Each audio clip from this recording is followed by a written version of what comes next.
नमस्कार दर्शक बंधु टॉक विथ धर्मेंद्र आज अध्याय को स्वागत करुच्ची मु धर्मेंद्र प्रधान।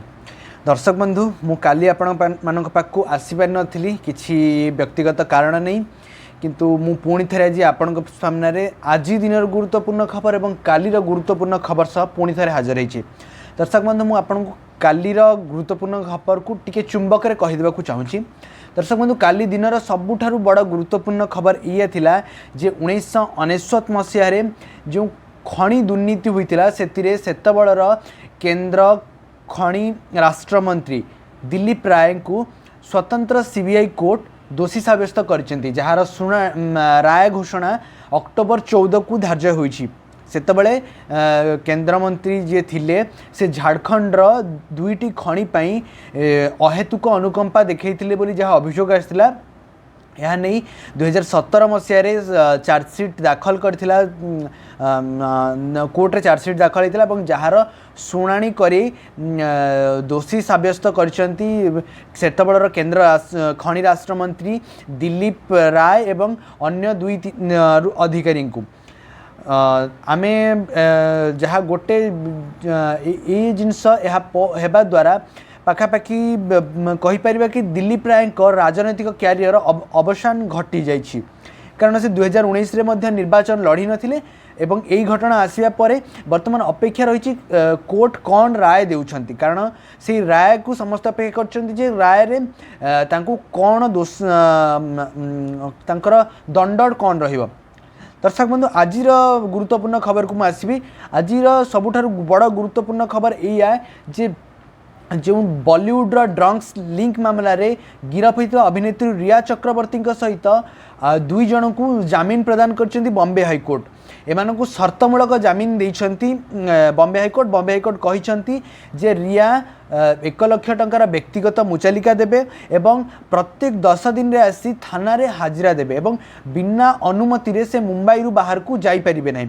ये तो थिला वर्तमान समय जहाँ गुरुत्वपूर्ण खबर।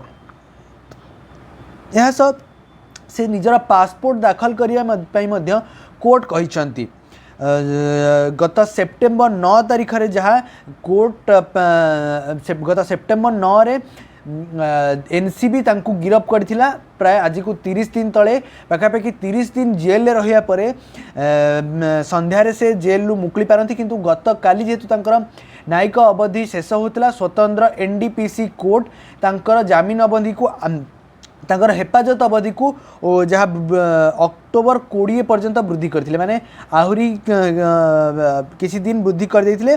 किंतु आज जहाँ बॉम्बे हाईकोर्ट राय आसी बॉम्बे हाईकोर्ट राय परे तांकु आउ किछि समय परे से जेल लु मुक्ली पारंती जहाँ जो शर्त गुड़िक मानिबा सह तांकु जामीन प्रदान कर जाइछि।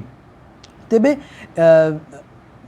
सुशांत का मर्डर मिस्ट्री आज भी से मर्डर मिस्ट्री हो रही। गत काली जहाँ अपडेट आसूला कि सुशांत का भेसरार आउ थे परीक्षा करा जेहेतु एम्स रो जहाँ रिपोर्ट आसी एम्स रिपोर्ट रे कहुई जे सुशांत को हत्या करा जाई नहीं किंबा तांको देहरे कौनसी विषाक्त पदार्थर अंश मिली नहीं से आत्महत्या करचंती बोली जहाँ डॉक्टर कही।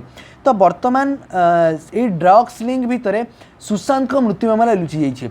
केउठी ना केउठी सुशांत को जो मृत्यु को नहीं सस्पेंस लगी रोला जे सुशांत आत्महत्या करछंती ना तांको हत्या करा जाइए से घटनाटी वर्तमान मध्य से भली लुचि रही। किंतु ड्रग्स मामले जड़े पर जड़े छंदी जाउथिले एवं अजथारे कह जाय पारे कि बॉलीवुड रे एभलिया गोटे परिस्थिति सृष्टि है जो 3 जन अभिनेत्री एनसीबी आगे हाजिरा देले एवं यही घटनाक्रमटी जहाँ सृष्टि है। किंतु तदंत पुणी शिथिल पड़गला। एनसीबी रे 3 जन को जेरा पर एनसीबी ऑफिस अधिकारी माने किछि कले नहीं जेहेतु एनसीबी जो अधिकारी पचरा उचरा करते कोरोना हो जाइथिला। वर्तमान अपेक्षा रही जे रिया जेहेतु जामीन बाहर को आसुचंती वर्तमान कौन परिस्थिति सृष्टि होची पुलिस आउ बा एनसीबी अन्य केउ आधारे घटनार तदंत जारी रखुची।